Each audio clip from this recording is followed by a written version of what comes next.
If you're a chronograph fan, you need to have this watch on your radar. This demonstrates tremendous value under $3,000 for a Flyback chronograph. The Hanhart 417 ES 1954 Flyback in 39 millimeters is a tremendous value, said to be a personal choice of Mr. Steve McQueen. It is a hand-wound column wheel chronograph with a flyback function, coming in under $3,000. Inside of this watch is a modified Solita with a 4 Hertz beat rate and a 58 hours power reserve. The chronograph with a flyback setting allows for instantaneous timing when pushing the reset pusher here, something that is pretty darn cool to see and honestly quite useful for timing things. This reissue of the 1954 chronograph from Hanhart comes in a reverse panda,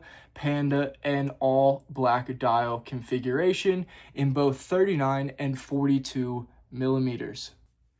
This 39 millimeter watch comes in a thickness of 13.5 millimeters with a lug-to-lug in the 39 millimeter configuration of 46 millimeters, making it extremely wearable for a chronograph. In addition to the flyback chronograph, we have a rotatable coin edge bezel with their classic red marker at the top. It's an undeniably good looking watch. I have this currently on a rubber rally style strap.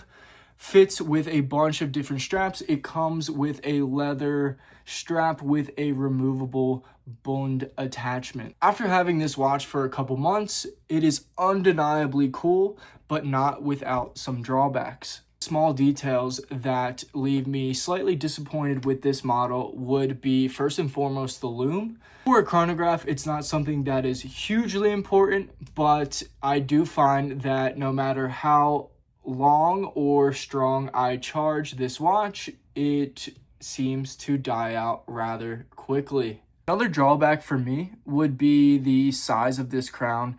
It is not too small, but I do find sometimes that it is a manual wind chronograph, that going in and winding this, it is sometimes hard to get a bit of a purchase on that crown. I do wish that it was slightly larger or had a conical shape, making it a little bit easier to grab.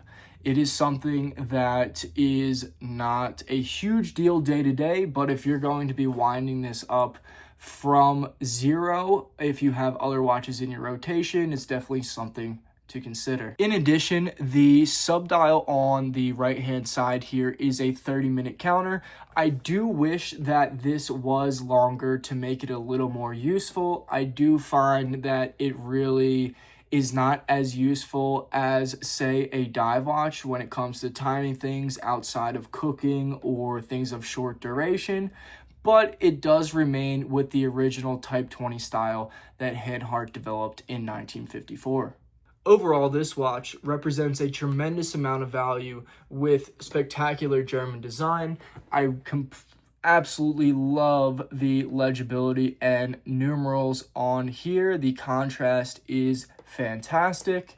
But honestly, after having it a few months, I found that it did not find much wrist time, so I have decided to let it go. Tell me in the comments, did I make a wrong decision here? Do you love this watch? Are you looking at this watch? What questions do you have? Thank you for tuning in and have a great day. The Hanhart 417 1954 ES. What the fuck is the order of it?